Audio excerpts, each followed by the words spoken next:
I have been postponing talking about this for literal years. So when I first stumbled across the 2018 Netflix reimagining of the 1965 sci-fi series Lost in Space, it was my dad who suggested we give it a try, since he remembered the original series and was curious to see what the remake was like. So we did.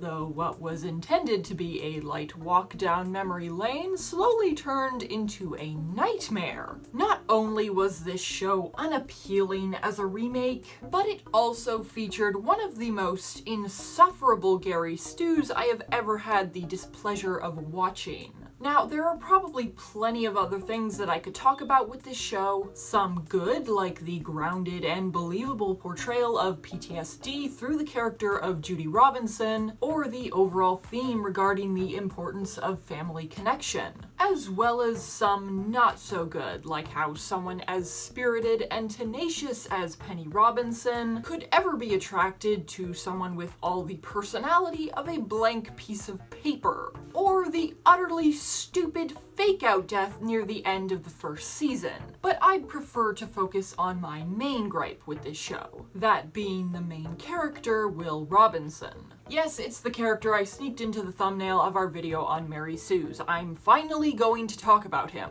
So for this video, I'll be covering Will's character in Season 1, since that's about as far as I got last time before rage quitting the series, and I am most definitely not going to torture myself with 2 additional seasons. So let's just go ahead and get into it. So, contrary to what you might expect from my earlier characterization, Will actually has a solid starting point as a character. Despite his young age, he proves intelligent and selfless, though he struggles with self-doubt. But the problem is, once he meets his robot friend and starts becoming accustomed to relying on it, you can see his character start to sour ever so slightly. I thought you were supposed to listen to me. You, want some help? No, I'm good. Seriously. Let him help.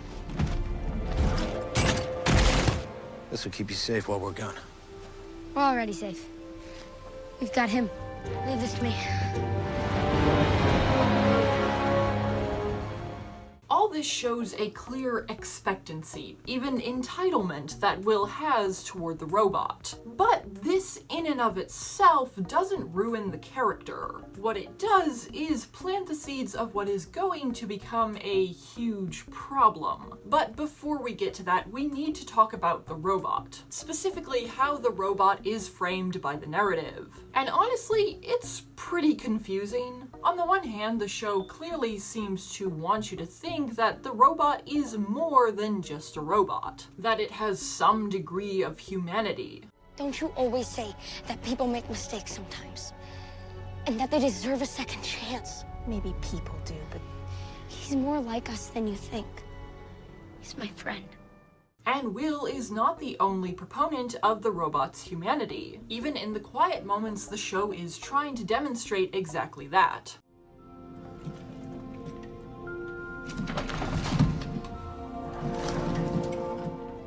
Stay here.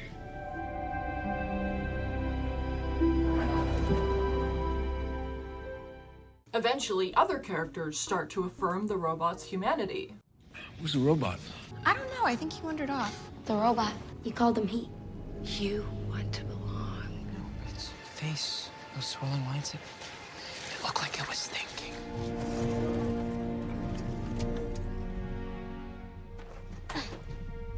It looks like he's smiling. And yet, despite all this evidence, the show doesn't seem to have any issue with treating the robot just like a machine for the rest of the time, especially when it suits the narrative. It gives me the impression that, in this respect, the creators wanted to have their cake and eat it too, though I'll get to that later. Ultimately, because of this wishy-washy narrative regarding the robot, Will is left with some rather contradictory behavior. Despite being the biggest defender of the robot's humanity, he has a very strange habit of treating it like a robot. I can control him. Can you imagine what it's gonna be like when we get to Alpha Centauri? I'll be the only kid with his own robot. I can control him. You saw? He listens to me. He does what I say. Will, he's not a tool. Honestly, the fact that his dad has to explicitly tell him that says quite a lot. And well, of course, Will does insist in this moment that he already knows that. I know. He's more than that. He's my friend. As we continue, you'll see those words ultimately mean very little. The turning point of the season is episode 6, where we see the aftermath of everyone learning the truth about the robot, that it attacked their spaceship and caused them to end up stranded. And although they ultimately vote in favor of keeping the robot with a few conditions, there are of course those who still have strong reservations about it, in particular a character named Angela, who is later manipulated by Dr. Smith into attacking the robot. This leads to the robot reacting aggressively, which leaves Will feeling like he only has one choice: to destroy the robot. So he orders it to walk off a cliff. You're the best friend I ever had. Step forward.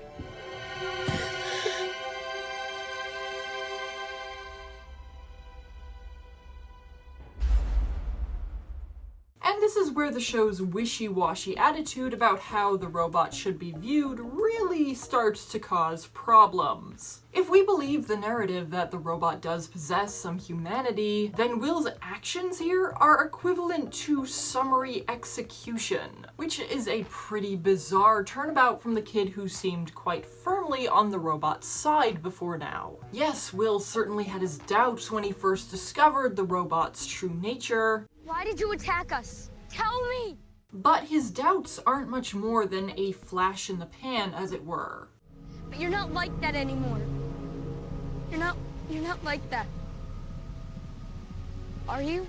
Turn around. Walk forward. No, wait! Come back. And after that, we see Will is predisposed to defend the robot. She said we were attacked. She said it was like some kind of robot. No, where are you going? To call Mom and Dad. You can't do that. It's dangerous. He's different now. It's not a he, Will, it's an it. He saved your life. We have all been wondering what happened with the Resolute. Why we crashed here, and now the reason is standing right next to you. Why doesn't that scare you? Because he's changed. That's not good enough. How come you don't believe me? Believing has nothing to do with it, Will. It is about me protecting you. He's protecting me. So there's no proper build-up to Will destroying the robot. If the series had shown Will defending the robot to others but privately still holding onto his doubts, that would be one thing. But as it is, that doesn't seem to be the case. So instead of the episode 6 incident being a logical final straw for Will, it's just the precursor to a jarring shift of behavior in his character, made worse by the fact that the robot was clearly provoked in this instance. But even without a proper build-up, Will ordering the robot to walk off the cliff could still have worked if it had been shown to more so be a heat of the moment circumstance. Let's say Will runs off to be alone by the cliffside and the robot follows, which just makes Will more upset. He yells at it that they're not friends anymore and he doesn't want it around. But the robot doesn't leave. So in a blind rage, Will orders the robot to walk off the cliff, and the robot obeys. Regret hits Will just a second too late and he yells stop, but the robot is already plummeting to the bottom. Or instead, if the other stranded survivors had collectively voted to destroy the robot, then it would have provided a much greater sense of Will being pressured into it, both by the vote and by his dad's prior admonition. I'm just trying to help you understand that you have a responsibility now. This is about him, isn't it? But as it is, Will doesn't consult anyone before making the decision to destroy the robot. And to make matters worse, after we see maybe 4 or 5 minutes altogether of Will actually grieving the robot in episode 7, he's straight back to acting normal again. I mean, I get that they all have other things to worry about, but couldn't we at least have gotten a little extra something near the beginning of episode 8? I don't know, it seems like Will maybe didn't care that much about his best friend ever. You're the best friend I ever had. But anyway, speaking of episode 8, in case you didn't think Will's execution of his best friend being narratively shrugged off was bad enough, this is where things really hit the fan. It's revealed to everyone that the planet they're on is going to be swallowed by a black hole. So they have a limited amount of time to get back to the primary spaceship, the Resolute. Will's mother, Maureen, comes up with a daring plan to launch off the planet, and John Robinson, Will's dad, is going to be the pilot. But there's a lot of risk. Will voices protest, leading to this rather strange comparison. The robot. I let him die. I told him it was okay to walk off the cliff. And now? You want me to do the same for you? This feels a lot like a misrepresentation of events. Will did not let the robot die, he forced it to. I hardly think that's comparable to his dad willingly sacrificing himself. But hey, it gets worse. Will soon goes from downplaying his actions to ignoring them completely. But I'll get to that. So the Robinsons spend episode 8 running simulations to prepare John for the launch, but they all end in failure. Will's concern for his dad pushes him to go against Maureen's explicit instructions to not speak to the untrustworthy Dr. Smith, and Smith tries to convince Will that there is an alternate solution to their problem, one that will put a different pilot in place of his dad. Will doesn't initially take the bait, and after this, John receives some unexpected aid, a secondary pilot, Dawn, who ensures success in their final simulation. But for some baffling reason, it's after witnessing this success that Will goes running back to Smith, ready to entertain her solution of a pilot swap, leading to Smith revealing that her proposed replacement is in fact the destroyed robot. And to make this act of stupidity even more blatant, at this point John and Dawn, why are their names so similar, have already left to go prep for the launch. Meaning that even if Will and Smith had gone together right then and there to go fix the robot, which is not even what Smith really wanted as we soon find out, they would never have believably caught up with John and Dawn in time. Why are their names so similar? But Will doesn't consider any of this. He takes a moment, mostly off screen it seems, to think about bringing back the robot. The robot he considered so dangerous that despite insisting it was more human than people thought and repeatedly calling it his friend, he still summarily executed it. And now he wants to bring it back so he can use it, possibly sacrifice it, in place of his dad. Just some more of that delightful entitlement, which the narrative does not address in any way, shape, or form. So Will releases Smith and, surprise, surprise, she immediately turns on him, restrains him, and knocks out his mother, who was guiding the launch, which leads to the presumed death of both pilots. I'm not saying John and Dawn anymore. This is sheer stupidity for the sake of plot. And the worst part is, it could have easily been avoided. Just don't have Will there for the final simulation. Then, in his mind, his concern would still be justified, and having him free Smith would make more sense for his character. But no, Will swallowed some stupid pills off screen so the show could have its fake-out death. To be fair, he does get some flack for this. Stay here. But I can help. No, you've done enough. You're right. It's my fault. I let her out. But frankly, this just isn't enough to make up for his monumental stupidity. The hope of escape for all the survivors rested solely on a successful launch. At this point, the result of Will's interference is that everyone is doomed. Yet he's only briefly called out once, after which Judy immediately apologizes. I'm sorry, I didn't mean that. And after this, the show starts entirely discarding the idea of consequences for Will. Episode 9 is where he starts to go full Gary Stu, though the lack of consequences for his character isn't the whole issue. Right after Judy calls him out, Will retreats to his room, where he just so happens to conveniently stumble across a solution for their most pressing problem. I don't think it's a rock. Then what is it? Highly concentrated biomass. I was thinking, The waste converters. every Jupiter has one, and since it can turn human waste into biofuel... It is possible. And alongside Will providing this wonderful solution, we get to see his mother talking about how wonderful he is. I don't understand. I'm doing exactly what Will did. But you're not Will. Will is kind, compassionate. You're Marie. Furthermore, Will is the only one who believes against all odds that his dad is alive. And he's proven right. What color was the explosion? Was it red? Red can indicate low temperature combustion, which proves parts of the ship could still be intact. It wasn't red. Dad's gone, okay? How can you say that? Because it would have been impossible. Any more impossible than Judy being safe from the ice. You finding us in that storm. Mom and Dad being together again. The impossible happens all the time.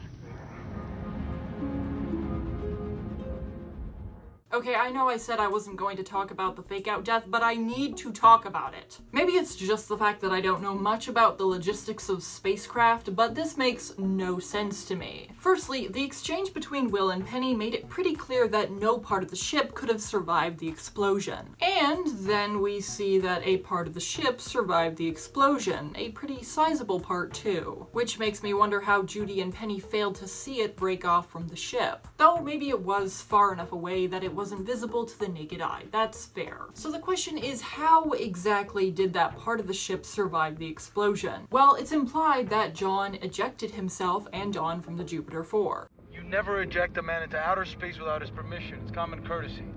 And if any part survived due to ejection, it would be the front, where the pilots were. But this is clearly the back of the ship, and it looks like it was torn off rather than cleanly ejected. So it seems that somehow it just wasn't destroyed in the explosion. And they somehow found their way to it after ejecting, which is oh so convenient considering this part of the ship has the equipment they need to contact Will, even though communication equipment would have been at the front of the ship. And this is why I needed to address this. The absolutely nonsensical contrivance that allows for John's survival is probably more indicative of him and Dawn just having an obscene amount of plot armor, but I cannot ignore the fact that it was also used to prove Will right. And even before the characters or audience know Will is right, the narrative is practically giving it away by fully supporting him clinging to such an improbability, such as when he gives Penny that whole speech on believing in the impossible, and her response is to tearfully thank him for being so inspirational. The impossible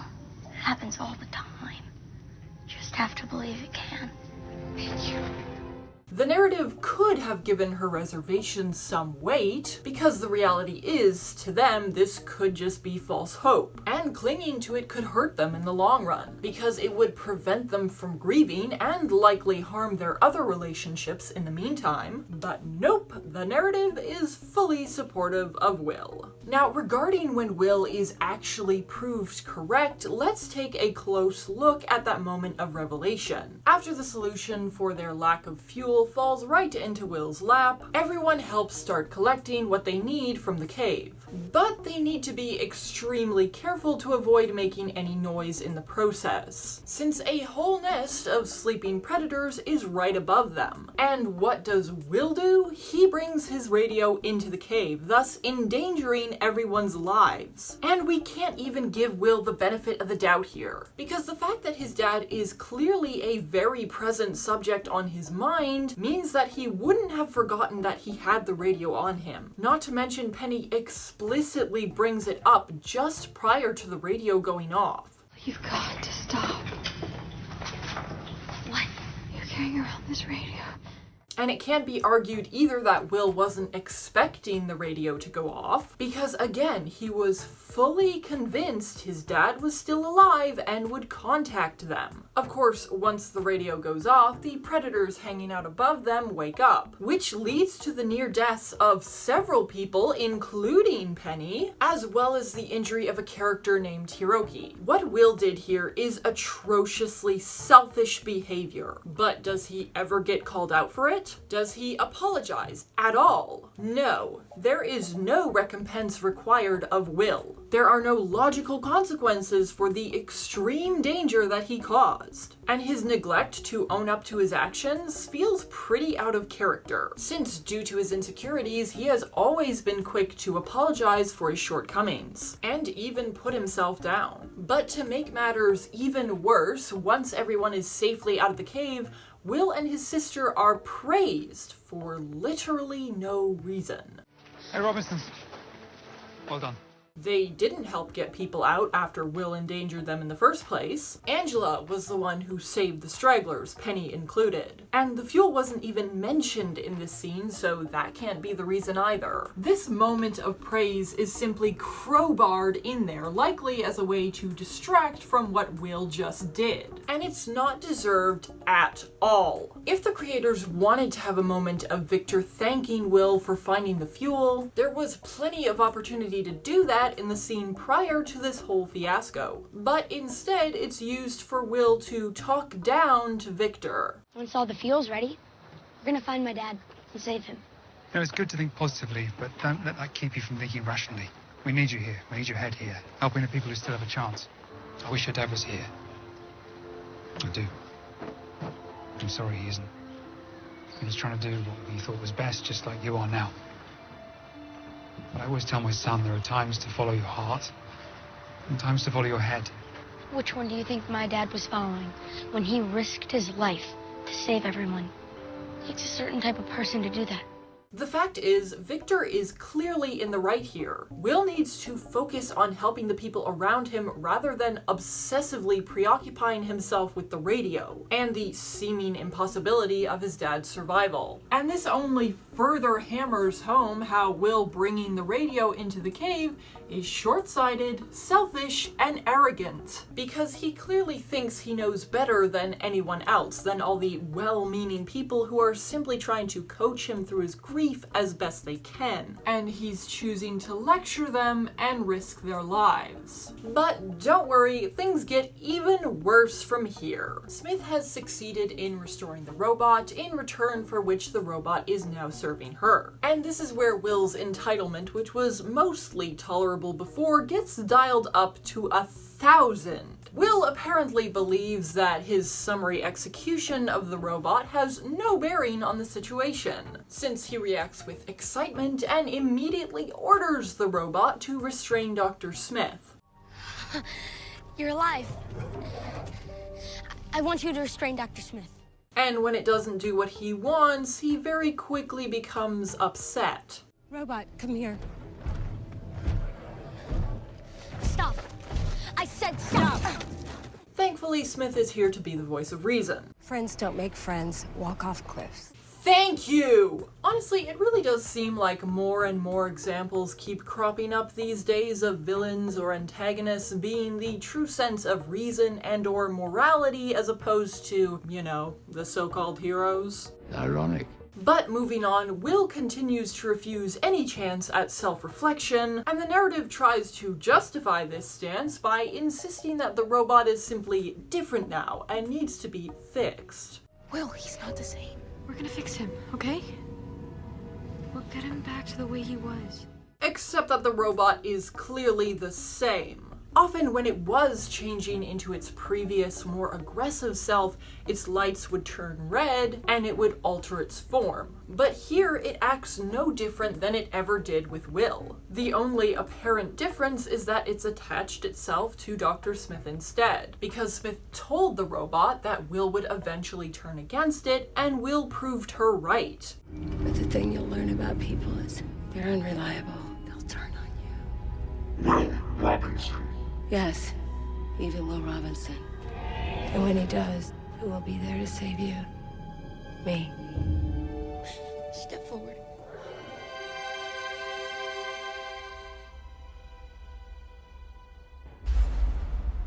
I believe this magnificent machine could heal us all.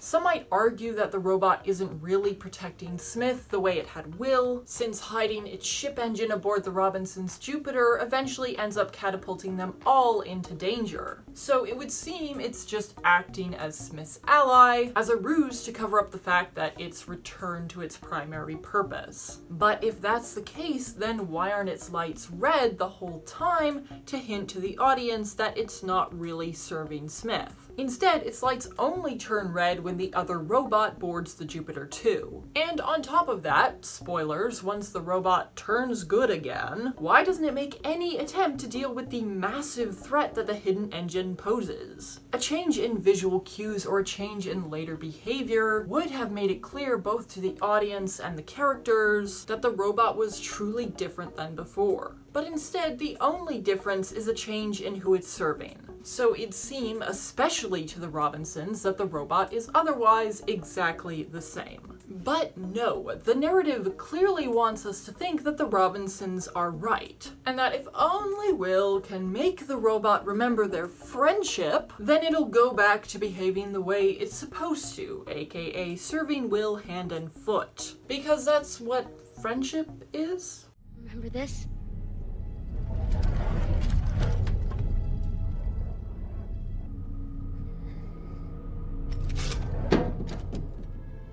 It's not my friend.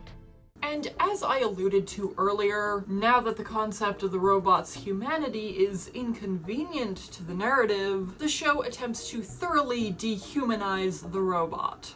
It's not my friend. You said it, not he. Yes, because obviously the only time the robot deserves to be recognized as human is when it's doing whatever Will wants. Wow. The robot is only as good as its master. You are a very good person. One, this is clearly a very biased assumption, and two, we must have very different definitions of the word good, Maureen. But sure, let's heap more undeserved praise on Will. Ironically, right after this attempt by Maureen to help Will feel better about himself, as if that's what he needs, Will throws it back in her face by bringing up how she altered his test results so they could all leave Earth. You did something wrong. Would have been better off if I'd just stayed behind. Firstly, he's not exactly in a position to be lecturing anyone, especially since he supposedly thinks very little of himself. Secondly, it's important to note that if he was held back, the whole family would be as well. But if I don't pass, no one gets to go to Alpha Centauri, right? Which is something he clearly knew and was very concerned about. But now apparently he's forgotten? To me, his lecture sounds a lot less like self-doubt and more like self-absorption. Because with everything that's going on, he's making this moment all about himself and looking down on Maureen for her past behavior, right after she pointed out, We have plenty of problems to solve now without rehashing the past. But getting back on track, in case the show's half-baked attempts to dehumanize the robot aren't grating on your nerves quite enough, just wait until you hear what Will's takeaway from all of this is. Does he give any consideration to the fact that he might owe his former best friend an explanation, an apology, anything? Of course not. I never should have saved him. Should have let him die in that tree. I have no words. Honestly, this series just makes me want to watch The Iron Giant instead, because it's an infinitely better example of a story about a young boy befriending a robot that also happens to be a catastrophic weapon. Seriously, if you haven't seen Iron Giant, go watch it. Now let's move on while I still have some sanity left. So when all is looking very dire, Will decides to make one last-ditch effort to get through to the robot. You know who I am. It's Will Robinson. And we're friends. Friends don't make friends walk off cliffs. Ah yes, thank you again, Dr. Smith. So at first it seems like Will's attempt is unsuccessful. But then just a few minutes later, when Will's life is being threatened, the robot comes to his rescue, declares them friends once more. Friends. Will Robinson. And then sacrifices itself for Will. And this is where, in my first viewing of this series, I ended up rage quitting. We were 13 minutes from the end, and I decided I couldn't stomach another second. Will, as a character, did not earn, and most definitely did not deserve this rescue. If he had offered the robot an explanation and an apology for his prior actions, and then backed up that apology with action, the problem here would be resolved. Let's say after explaining and apologizing, Will gets another chance to save the robot's life, and he does. Then, in return, the robot would declare them friends again and fight in Will's defense. Ultimately, it would be a great callback to episode 1 and a much more believable unfolding of events. But no, the Gary Stu can't possibly be expected to earn anything. He just gets whatever he wants or needs handed to him on a silver platter. Are you understanding now why I rage quit this series? Because if you are, too bad, because we're not done yet. So after the robot sacrifices itself, Will decides to make his own oh-so-noble sacrifice. What good is protecting me my whole life? I can't grow up to protect you. And of course, he heroically completes his mission. You did it. I did do it. Now, obviously, there's a level of risk involved for Will here. He has to go outside the ship to manually close the hatch. And if he loses his grip on the long climb around to the rear entry, he'll be, well, lost in space. The thing is, he could very easily take precautions to minimize, if not eliminate, this risk. We see just a handful of minutes prior that both Will and his mom have these clip-on strap thingamabobs as part of their suits. So he could have used that to attach himself to the rungs of the ladder to avoid drifting off into space. Or heck, he could have put his arm through the rungs to reduce the chance of losing his grip. The fact that no one considers these options suggests that the goal here is to continue to manufacture cheap melodrama because it's the season finale. So predictably, Will loses his grip. And it's clearly supposed to be this devastating moment, but then he immediately gets saved by his dad, as if we didn't see that coming from a mile away too. And even if John hadn't saved Will in that moment, there was nothing to stop Maureen, Judy, and Penny from conducting their own rescue. They still had to rescue John and Dawn.